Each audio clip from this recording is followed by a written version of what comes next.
Hello, everybody. Welcome to another edition of the EOB podcast. So last weekend, we have the release of 3 movies. We have Hunter Killer, which is the Gerard Butler new submarine thriller. And then we have Johnny English Strikes Again, which wasn't released that wide, over a little bit over 500 locations. It is the third Johnny English movie. And then the faith-based film Indivisible, which is released in about 800 theaters or so. Let's see how those movies did at the box office. Okay, let's jump right in. Coming in at number 1 is Halloween, It Repeated. It is the 11th Halloween movie. Jamie Lee Curtis came back to star. The movie pulled in 32 million. Drop off is about 58%, which is kind of high but expected for a horror movie. And the domestic gross right now is 126 million. And let's see how it did overseas. Overseas is about 46 million for a worldwide total of 172 million. The movie is actually pretty well reviewed, 79% on Rotten Tomatoes, a B+ in a score, which is kind of average, but like again, a movie I said banking on nostalgia. It has been a number of years since the last Halloween movie, but for some reason, this Halloween, this iteration of Halloween is a hit with the general audience.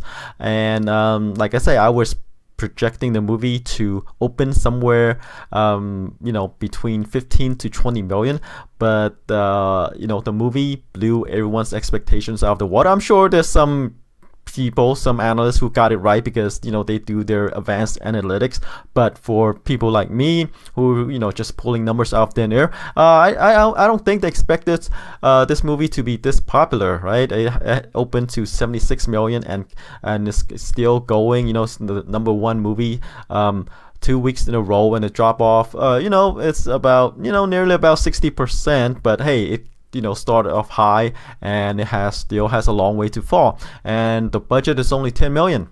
It already made a lot of money for Universal. Again, like I said, the movie is produced by Jason Blum and others, directed by David Gordon Green, who is an art house director who branched out into more mainstream movies, and this is his most successful mainstream movie yet. I already put in the Jason Blum numbers into my projections, and still this movie just blew everyone's projections out of the water. Of course, we're going to see more Halloween movies because of how well this movie did domestically.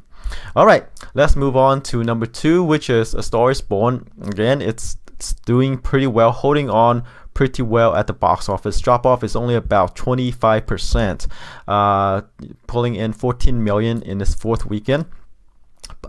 Domestic gross right now is 148 million. The budget is only 36 million, so it's doing holding on amazingly well, right, for a movie of this type, right? I don't think I expect this movie to be as successful as it is. I project the movie to open somewhere in the 15 to 20 million because Lady Gaga's in here, Bradley Cooper's in here, right? But it opened to 42 million and it continues to have this low drop off. So I think it has helped by having a good soundtrack as well, right? It's playing on radio, on YouTube, etc. So the soundtrack helps a lot for this movie.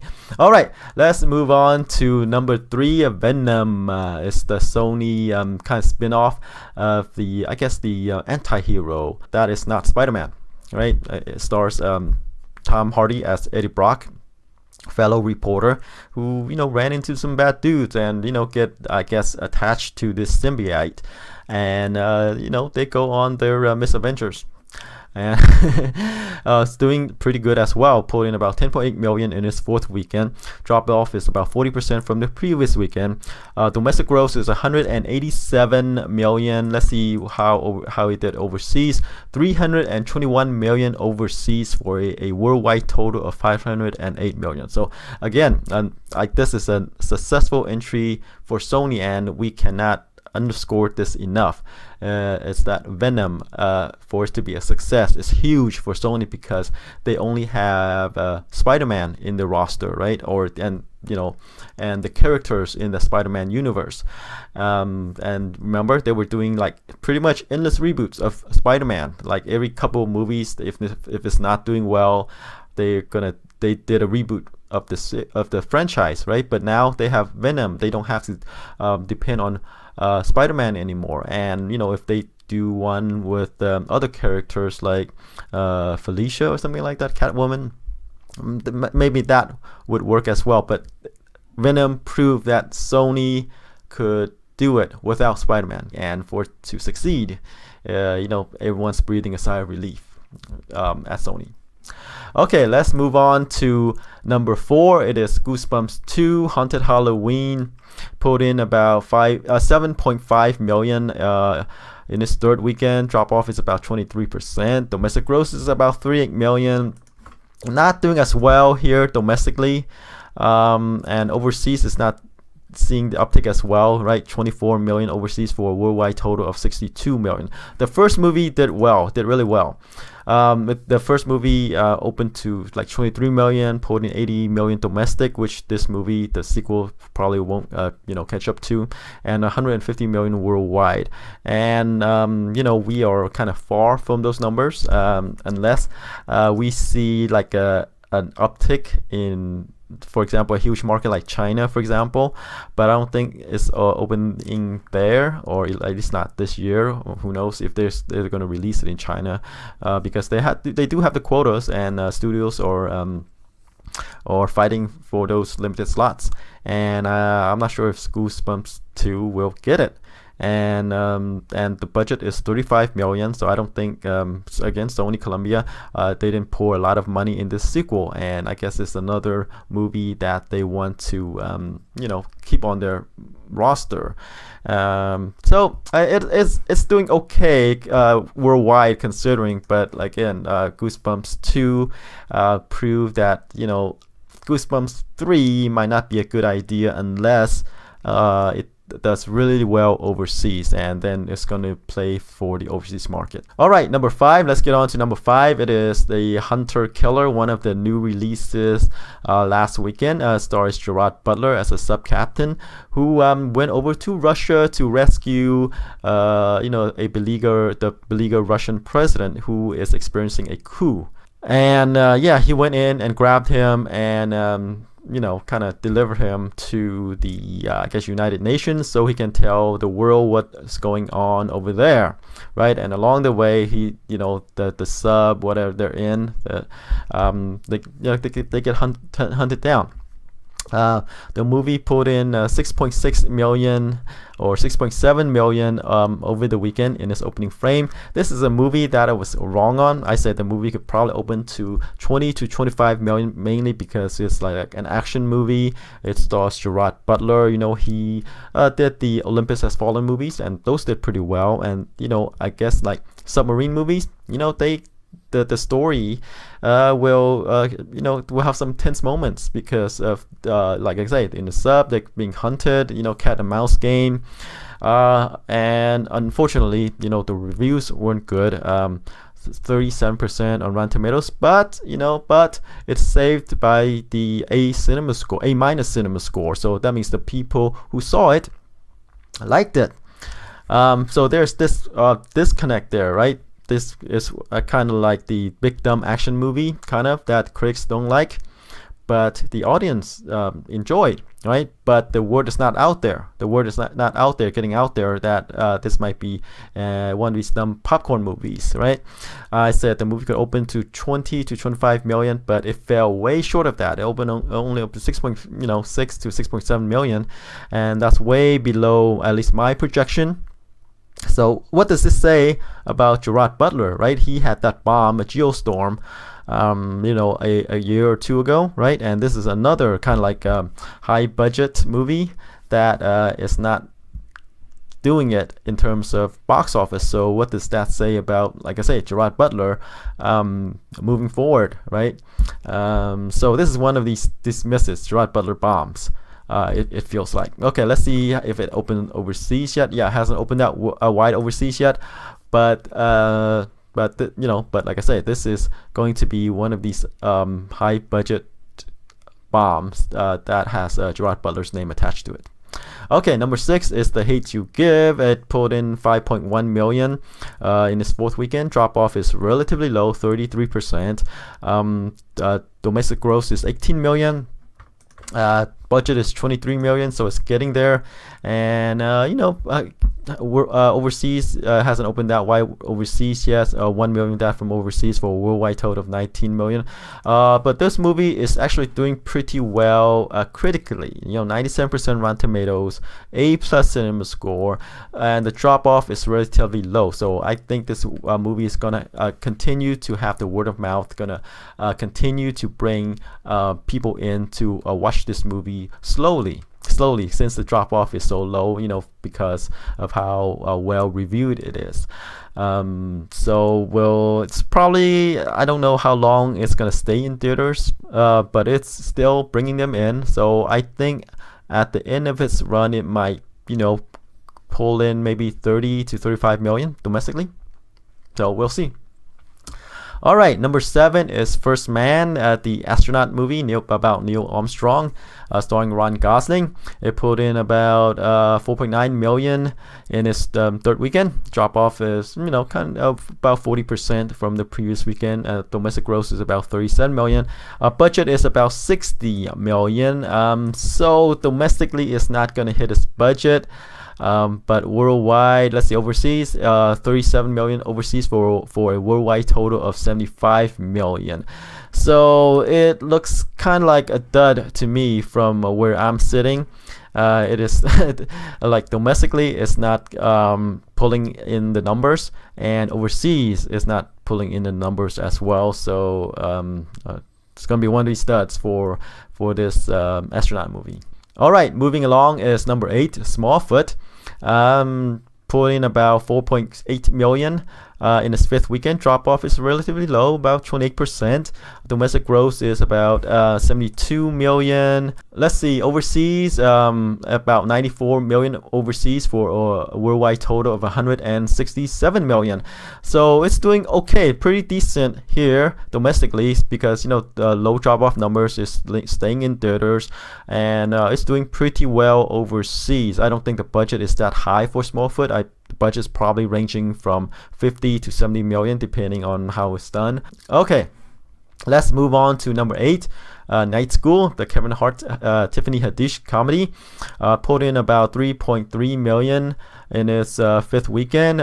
Domestic gross is 71 million, and worldwide it is at 90 million, 19 million of that from overseas. So this is a success for Kevin Hart and Tiffany Haddish, who has another movie coming out this weekend, but we'll get to that.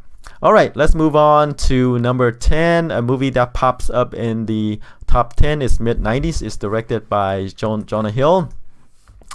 Stars Lucas Hedges, Catherine Watterson, and Sunny Soljic, right? It's a coming-of-age tale about this 13-year-old who has a troubled family, and has a group of friends. He got into skateboarding. This takes place in LA, and it's pretty well reviewed, 77% on Rotten Tomatoes. It's released by A24. Yeah, so it pulled in 3 million in its second weekend expansion. So let's see how this one does in next weekend.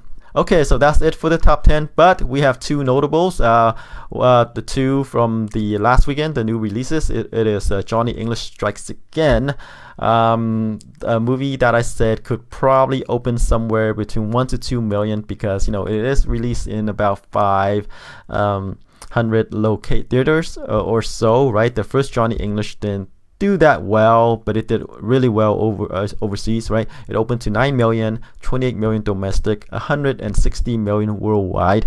The sequel, the second Johnny English movie, only opened to 3.8 million, 8 million domestically, and 160 million worldwide. And I say, the third Johnny English movie, I don't think the interest is that high. And I say 1 to 2 million, and lo and behold, I was right. It opened to 1.6 million for this movie. So I was kind of right there, right? So the appetite for Johnny English is not that high domestically. So that's why we're seeing this low number, and they're not putting this movie that wide. Alright, so coming in number 13 is Indivisible, the faith-based movie that I talked about in the intro. Put in about 1.6 million, a movie that I also said would probably open between 1 to 2 million. So I was kind of right there for the two new releases last weekend, but I was quite wrong on Hunter Killer because I thought, hey, it's a good action movie for what's in theaters, right? And there's Gerard Butler, a name actor. He can pull them in, except not for this one, right? So it's 243 last week. All right. So that's it for the top 10, box office top 10. Let's move on to the new releases. We're going to have 3 wide releases. We're going to have Nobody's Fool, a comedy that has Tiffany Haddish, Whoopi Goldberg, among others. And then Bohemian Rhapsody, a biopic about the England band Queen. And then The Nutcracker and the Four Realms, which is the new live-action Disney movie. Okay, let's start off with Nobody's Fool. It's gonna be released in about 2,400 theaters. Stars Tiffany Haddish, Tika Sumpter, Whoopi Goldberg. It's a Tyler Perry movie production. He directed, produced. It looks funny. It has a female cast. And I think it's gonna do well at the box office. If we're judging by previous comedies of this type, it's probably gonna open somewhere between 15 to 20 million. There's no reviews on Rotten Tomatoes yet, so we don't know what the tomato meter is, right? We don't know how well it's going over with critics. But again, the Tyler Perry movies has his fans, right? Movies that's targeted at the African American audience, which is going to comprise a large part of the audience. They're going to turn out for this movie. They're going to support this movie. And if we're going by previous comedies of this type, 15 to 20 million is a pretty safe bet. All right, next up is The Nutcracker and the Four Realms, live action Disney fairy tale. Disney is trying to convert all their animated fairy tales animation into live action, and this is the latest one. Mackenzie Foyle stars as Kara, one of the princess. Morgan Freeman is in this movie as her godfather. Keira Knightley as the Sugar Plum Princess. Helen Mirren as the bad guy in the movie, right? And this is a take on the Nutcracker fairy tale. Directed by Lasse Hallström and Joe Johnson. It looks good. Again, with Disney movies, right? It looks good. It's live action, but this is the Nutcracker. It's a Nutcracker story, so I'm not sure how big of an appeal this one has with the general audience. It might not. Kind of like Pete's Dragon, kind of like the other, I guess, lesser property that Disney has. It might not have that wide of an appeal. And of course, the season that is released in, right here at the tail end of October. It's getting Christmas. It's a Christmas movie, but it's released at the tail end of October. And hopefully, I guess Disney wants it to stay in theaters and keep earning its box office that way. And I think it might. So with that said, I think this movie could probably open somewhere between 30 to 35 million, because like I said, it's kind of like a lesser known property, and the Nutcracker has been kind of a staple in plays, what have you. And this one, they're ratcheting up the action for this movie. I think it's gonna do well. It's gonna get some good reviews, and I think if it opened to 35 to 30, if it opened to 30 to 35 million, I wouldn't be worried, because Disney movies, unless they totally bomb, it generally does well at the box office because of the nature. People are gonna hear about it, people are gonna watch it because it represents some consistency, quality. So that's what I think about Nutcracker and the Four Realms.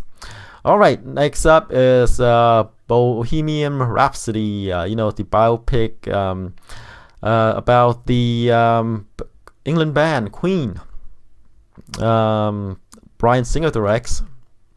It's 53% at the moment on Rotten Tomatoes. So reviews are not good at this moment. But in general, reviews tend to drop. The percentage tend to drop a bit. I mentioned Bryan Singer because he has the the off-screen controversy that might affect this movie, and I think the press are going to, I guess, ratchet it up. There were rumors of him, with